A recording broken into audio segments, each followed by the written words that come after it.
Wednesday, March 11th, the Bay Arena in Leverkusen, Germany. Arsenal Football Club walk into a stadium that holds memories, history and emotion for two of their most important players. This is not just a Champions League last 16 first leg.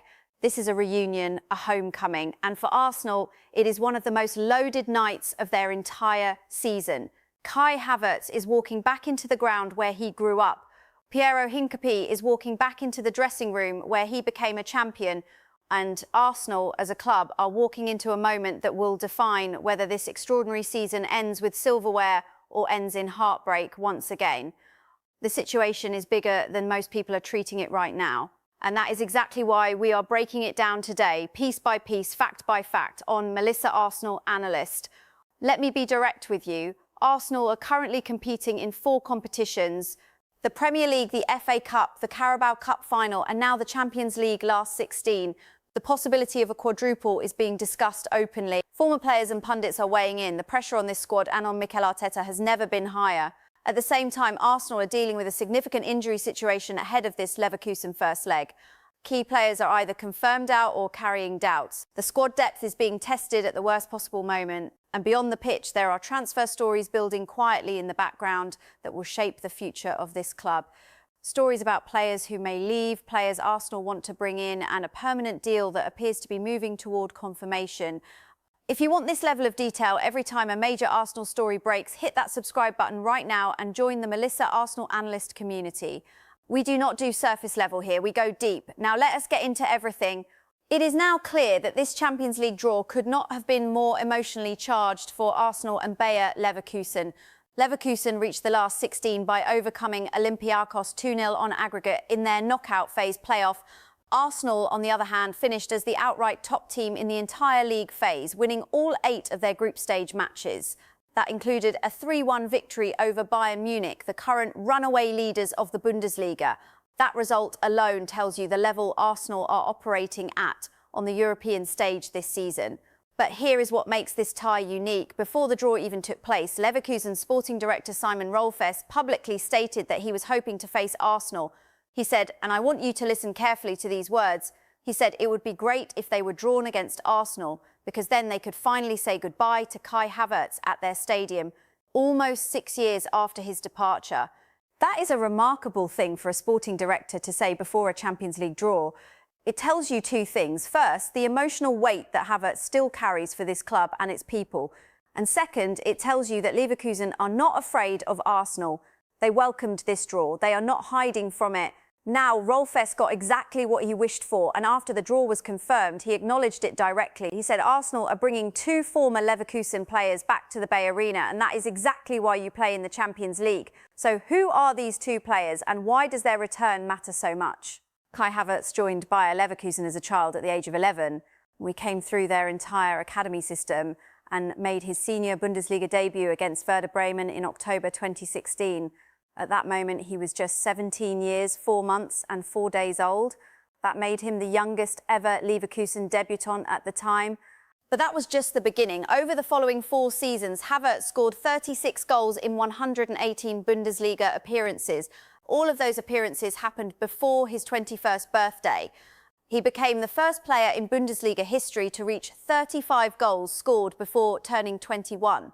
He also became the youngest player ever to make 100 Bundesliga appearances, achieving that milestone at 20 years, 6 months and 4 days old. He was a phenomenon. Leverkusen knew it, Europe knew it, and in September 2020 he left for Chelsea. The timing was cruel. The COVID-19 pandemic meant there were no fans in the stadium. No farewell, no proper goodbye from a player who had given the club and its supporters nearly a decade of his life, from childhood to superstar. Rolfes confirmed this when he said Havertz was denied a proper farewell because of the pandemic. That wound has clearly never fully healed for the club. Since leaving for England, Havertz has gone on to make 154 Premier League appearances and scored 41 goals. In the Champions League specifically, he has scored 12 goals in 58 career appearances. Most memorably, he scored the only goal in the 2021 final as Chelsea defeated Manchester City to win the European trophy. He is now at Arsenal, and on March 11th, he walks back into the Bay Arena for the first time in a competitive match.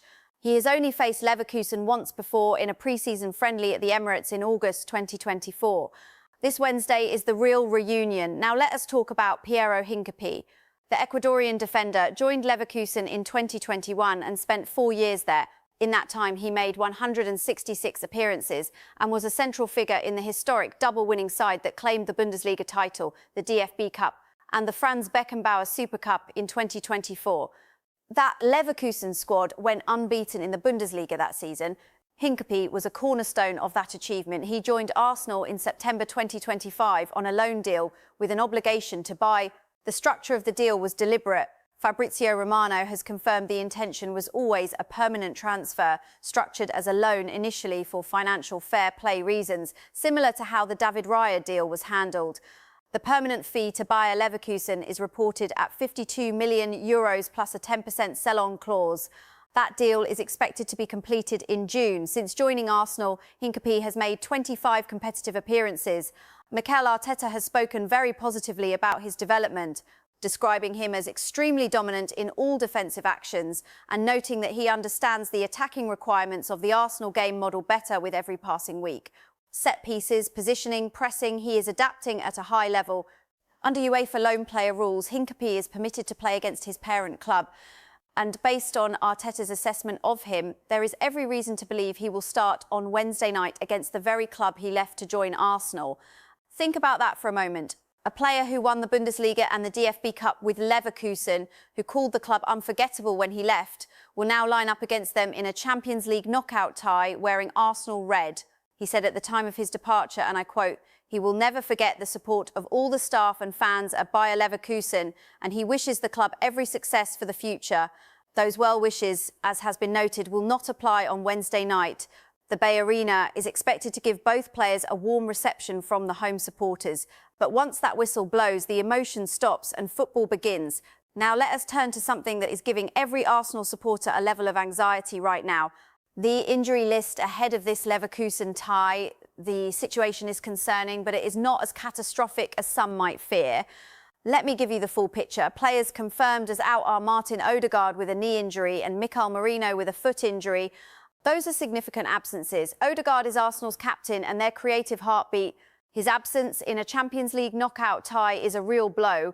Players listed as doubts include William Saliba with an ankle issue, Leandro Trossard with a knock, Ricardo Calafiori with a hamstring concern, and Ben White with a thigh problem.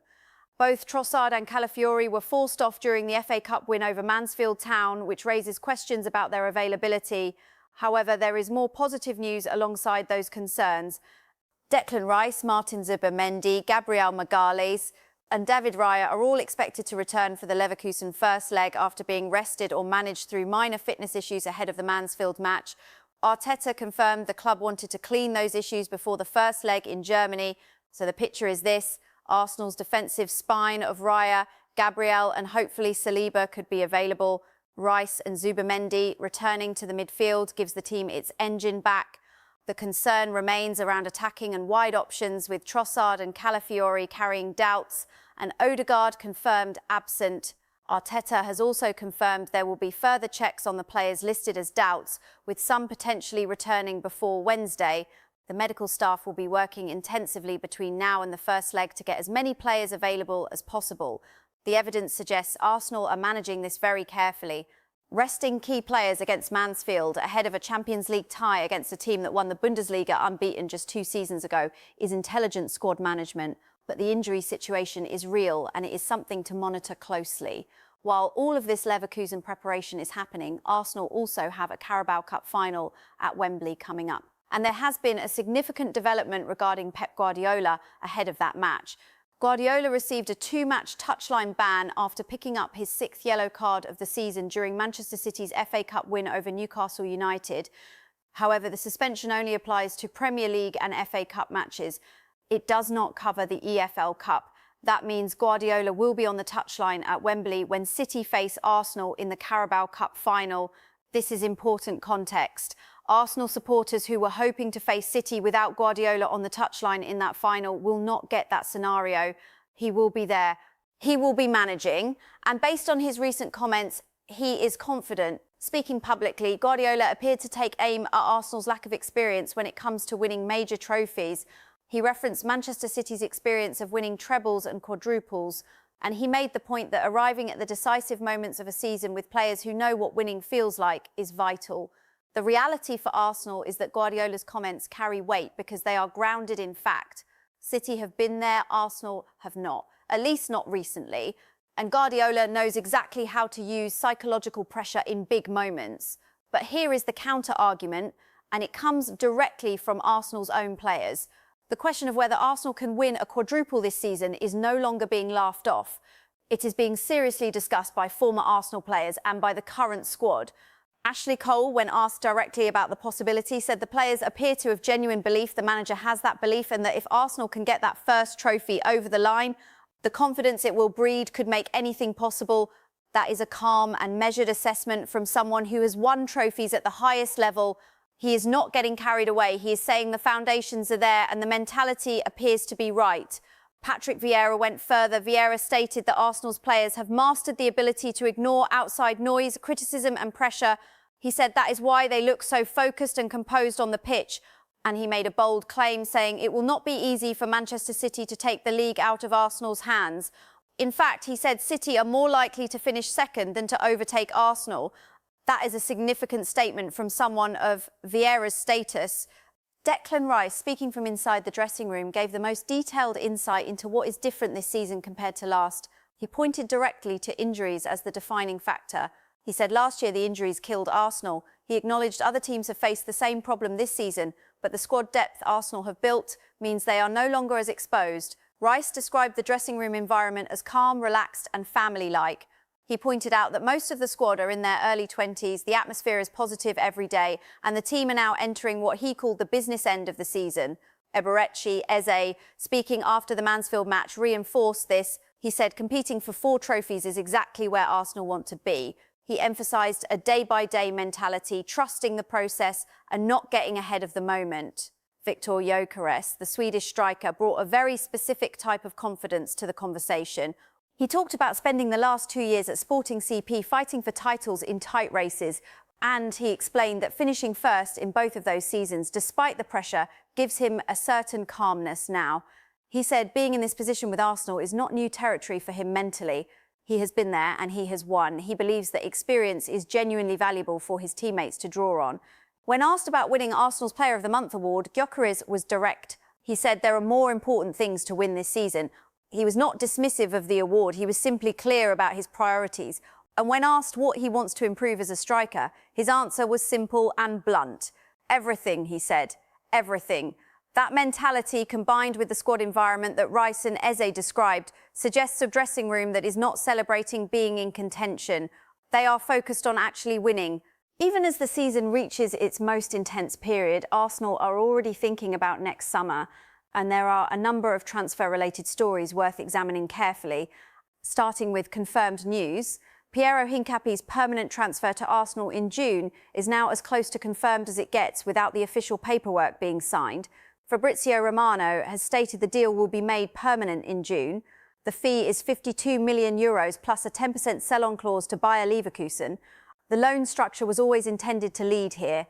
It was arranged for financial fair play reasons, not because there was any genuine doubt over the long-term commitment. This is not a rumour, this is an expected formality. Now for the rumour section, and I want to be clear, this next story is a rumour. Arsenal are reportedly planning for the 2026 to 2027 season with a new left winger listed as a top priority. One of the names on their shortlist is Kavica Kvaratskhelia, currently playing for Paris Saint-Germain. Arsenal believe that winning silverware this season could be a key factor in convincing the 25-year-old to consider a move to North London. This is a rumour, it has not been confirmed. There is no agreement, no official talks reported at this stage. It is planning stage information, but it is worth noting because it signals the ambition of the club and the direction of their recruitment thinking. Also in the transfer discussion is Miles Lewis-Skelly. The young midfielder has reportedly grown frustrated with his limited opportunities under Arteta this season, featuring in just 12% of the club's Premier League minutes. A loan move away from the club this summer is now described as an increasingly realistic option. Again, this is reported as rumour territory. Nothing is confirmed, but it raises a genuine question about how Arsenal manage young talent.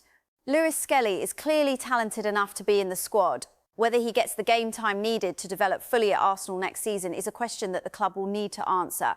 There is one more story that is worth mentioning, and it carries a slightly lighter tone but still tells you something real about Arsenal's reputation right now. Reports have emerged described as tongue-in-cheek that Chelsea are quietly hoping to avoid Arsenal in the upcoming FA Cup draw. The reason cited is that Arsenal have reportedly won the last 12 straight meetings between the two clubs. Sources within the Chelsea camp are said to have described Arsenal's playing style as too difficult to deal with. Anonymous insiders were quoted as saying they would prefer Manchester United or even a championship team over another Arsenal matchup. Now, I want to be fair here. This story is clearly being framed with humour. It is not a serious tactical briefing from Chelsea. But underneath the jokes, the number is real. 12 consecutive wins in meetings between these two sides is a remarkable run, and it tells you something genuine about how the rest of English football currently views Arsenal. They are not just a strong team, they are a team that other clubs are actively trying to avoid. Let me bring everything together now. Arsenal are in the most important stretch of their season. They face Bayer Leverkusen in the Champions League last 16, with two of their key players returning to their former club. The emotional weight of that tie is significant, but Arsenal's footballing superiority in the European competition this season, 8 wins from 8 in the league phase, including a 3-1 victory over Bayern Munich, suggests they are operating at a level that demands respect from any opponent. The injury situation is a real concern, but not a crisis. Key players are expected back. The doubts need to be resolved in the coming days. But Arteta has shown throughout this season that he manages the squad with intelligence and care. The Carabao Cup final against Manchester City adds another layer.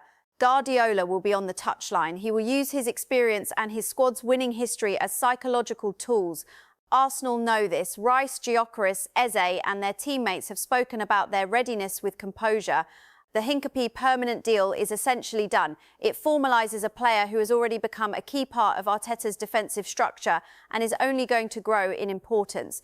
And the summer planning, including the rumoured interest in Kvaratskhelia, tells you that this club is not thinking about surviving the moment. They are building for sustained dominance. Arsene Wenger said Arsenal will forever be his club. Patrick Vieira believes they are the best team in England right now. Ashley Cole believes a quadruple is possible. These are not random voices.